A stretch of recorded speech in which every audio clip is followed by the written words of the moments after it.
Welcome in. This is Real Deal Sports Talk Saturday morning. This is the first Saturday morning I'm coming at you on the new schedule. Remember, the new schedule, we got 7, 7, and 9. 7 p.m. on Sunday and Wednesday, and 9 a.m. on Saturday. Thank you for tuning in. I appreciate you waking up with me on this Saturday morning. We're going to go over, what the Katie Ledecky. We're going to talk about her a little bit and what she's accomplishing over there in Rio. We're going to talk about and review and preview the NFL preseason Week 1 games that are going on so far and the ones we still have to watch today and later this weekend. Thanks for joining in. Let's have some fun.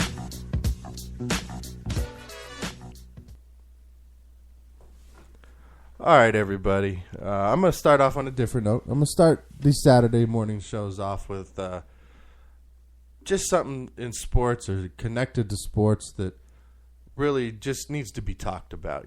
Some story or some aspect, something I just feel like I got to get off my chest that needs to be talked about when it comes to sports. And this morning I'm going to start the show off. We're going to talk about the importance of youth athletics. I don't know how many of you have participated in youth athletics or currently have your own children participating in youth athletics. I was a big contributor in youth athletics. I was on a swim team, baseball team, basketball teams, football teams. Played soccer at school.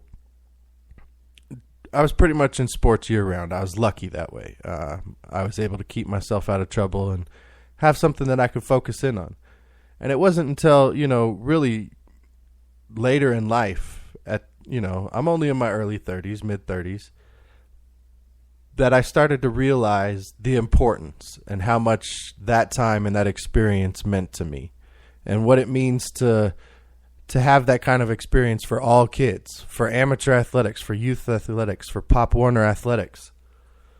The things that they can get out of it from, if, say, you come from a home where you only have one parent in the home. Well, the camaraderie and the bonding and the friendship and the brotherhood or sisterhood that you get from being and participating in any kind of a sport, being around other people like you, that accept you, that bring you in and are willing to talk to you and have fun with you because you have these common interests. It's so important. It's so important. It carries over into the classroom. I mean, you got to go out. You got to support.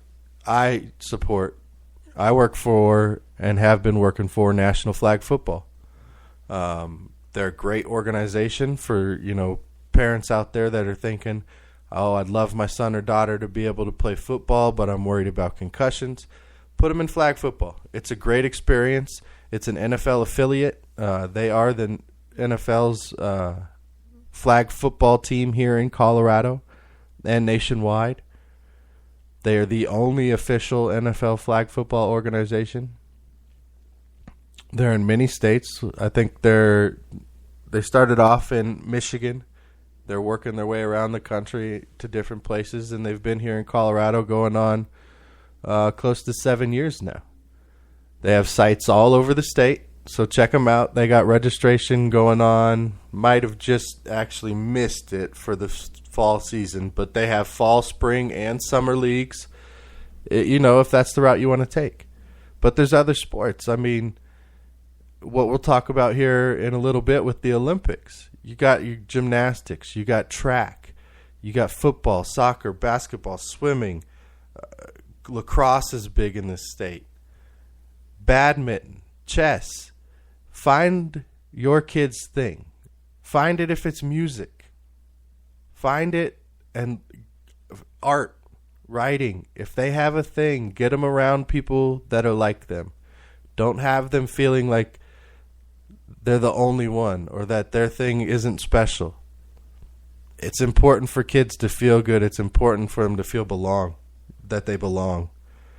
That sense of being, the responsibility that they're going to get out of it. They're going to learn problem solving, teamwork, communication, respect, hard work. I mean, think about the things I just said. Those are all things that they talk about on most job applications or job requirements. Outside of the specific skill set, they want to see those qualities in people. And with the way current education's going, and don't get me wrong, I work in the current education system. That's my 9 to 5. But it's run more like a business. We're trying to make sure they can meet test guidelines, meet the requirements. We're not fully educating our kids and making worldwide learners that are open-minded and can think outside the box and problem solve. No, we're teaching kids who can go through a book and then put in a paper on a test. There's no imagination to it. There's no learning or sharing of knowledge. It's very straightforward and businesslike. It's weird, and I don't like it. Honestly, I don't. And they got to make up for those things they used to get in school somewhere else. And you can't say, oh, they have PE class. No, they don't. A lot of schools around the country are cutting PE or arts or music. And these are things that have been proven by science to help your student, your child, the people that are coming up behind us, the generations that we all like to talk stuff about because they're not like our generation and when I was a kid. And we all have the stories. But these are the things we can do to support our kids. Support them in youth groups. Support them in youth athletics. Don't turn down voting initiatives that'll give a little bit of money to kids. It's so important. I can't stress you how important youth sports was to me. I was Dennis the Menace. I was mischievous. I was always doing something to be in trouble. I can't imagine what kind of trouble that would have been had I not had athletics and sports. And I was in an a cappella singing group through middle school and high school. And I was in art classes, and I had pieces in art shows at the Fox Theater on Colfax. I can't imagine the trouble I would have been in had I not been involved in all of these different things. Had I not been around people that were like me and created those bonds and those relationships that honestly I look back on today, and those are some of my fondest relationships ever. Because I wasn't scared to be me around those people. I knew those were my boys. So, I mean, check it out. If you haven't looked into, doing some stuff with your kids yet, or checking out, even if you don't have kids, go check out a youth game. Watch the joy that comes on those kids' face when they make a play in any sport. Watch the joy and tell me that didn't make that 5 minutes or 10 minutes out of your day of watching that a little bit better. Of getting to see the kid's heart and face light up because he just accomplished something. It's amazing. We got to support youth sports. That's where our Olympians come from. That's where our pro athletes come from. That's where all the guys in our next segment, where we start doing the NFL preview review and talking about the games that have happened and the games that are going to happen. They started in youth athletics. They were given that chance. Somebody, a coach, a parent, both parents, a grandparent, a guardian, somebody took the time, which it doesn't take much time, and I understand some of these sports take more resources than others.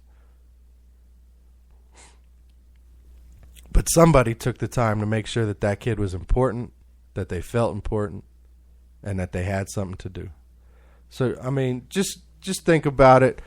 Support your local groups. I'm going to go and I'm going to be checking out my old coach, Coach Bob Nolan. He's coaching a team, the Spartans. Used to be, when he was my coach, we were the Wildcats, but now the team he's coaching is the Spartans. I'm going to be going and checking out their practice throughout the season a couple times. He's got a group of 5th graders, I believe.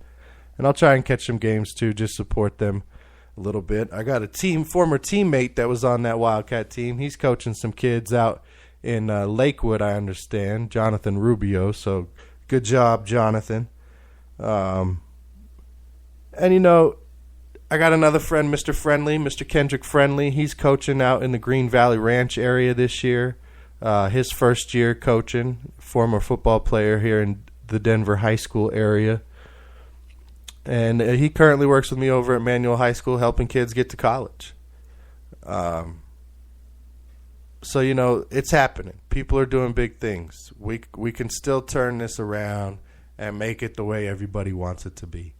It just takes a little bit of effort, guys. It takes a little bit of effort from all of us here and there. It's the idea that I see somebody do something good, I do something good. Somebody sees me do something good, they do something good. And you pass it along. That's all it is. Let's just pass it along. And since we're doing sports, let's pass it along through sports. I challenge everybody out there, including myself. If you have ever participated in, been taken to, or given the opportunity to participate in some kind of youth activity, youth sport, youth drawing, youth music, I challenge you before the end of this year to go and participate, go watch, go and view another youth activity. If they're having some kind of fundraiser while you're there, put a couple dollars in the bucket. If you have a former coach who's still doing his thing or her thing, go support the team. Show up and help out once in a while. That's what I'm going to do. I'm going to show up to a practice. I'm going to help out the way I can. I'm going to tell the stories from when I was on the team. And I'm going to pass it on. So I challenge everybody out there to do that. If you're already doing that, pat yourself on the back. Congratulations. I'm proud of you for giving back to the community and to the kids and really to yourself. When we come back from the break, we're going to do a little NFL preview review. Hey guys, the NFL season is almost here, and you know what that means? Fantasy football is right around the corner. Did you win your fantasy league last year? Would you like to win some extra money playing in a daily fantasy football this season? If so, the dirtcannon.com is here to help. You can get numbers and projections anywhere, but if you want to build a winner for a full season fantasy team, or just looking to win consistently in daily games, then do what I did and join the dirtcannon.com. They have it all in one place, fellas. Whether a bronze member or a silver, they will hook you up. I recommend the silver package. Starting today for the silver package, use my code RDST and you will get a customized 2016 NFL Draft Kit, Draft Day Intelligence, and access to their award-winning lineup analyzer with expert insight and analysis. So win your league, make some money, and take home the bragging rights with thedirtcannon.com and use Real Deal Sports Talk's promo code RDST. And for the first month with my code RDST, get $4.99 off the first month of your silver membership. And don't forget about the Real Deal Sports Talk Fantasy League on NFL.com. If you guys haven't checked that out, check it out. Spots are filling up fast. It's going to be fun. It's going to be competitive. The boys over at the Dirt Cannon have a team in the league. So definitely check them out. Get yourself set up, and let's have some fun with this. All right, so every Saturday throughout the season, we're going to do this. We're going to do a little preview, review. NFL, college football. We'll try and cover a little bit of everything, whatever the top stories are. We'll try and hit whatever games have already come, what games are going to come, what to look out for, things like that. And obviously right now we don't have any college football going on, so we're just going to talk about what we've seen so far in the preseason. A few games that we've had go on that actually got to play, unlike the Hall of Fame game. I'm sure you guys have seen the fans that have gotten together. There's a group of fans. They got the lawyer who sued the Dallas Cowboys for selling Super Bowl tickets behind pillars. So they got that guy to help them out, and they filed a $5 million lawsuit against the NFL and against the Hall of Fame for canceling the game. Now, I understand some people plan a whole family vacation around it. They can spend up a couple $1,000s. But really what needed to happen was, here's what needed to happen. On Saturday, they should have checked the paint, noticed it was messed up, and redid it on Saturday so that by Sunday evening, the paint would have been straight and the game could have been played. If that was the biggest problem, was the paint was like tar and it was sticky, and it was meant to be on cement or something like that, then that could have been corrected. You knew when the game was. You knew when it was coming up. That's totally on you. That's not we had the lightning or, something that was out of our control.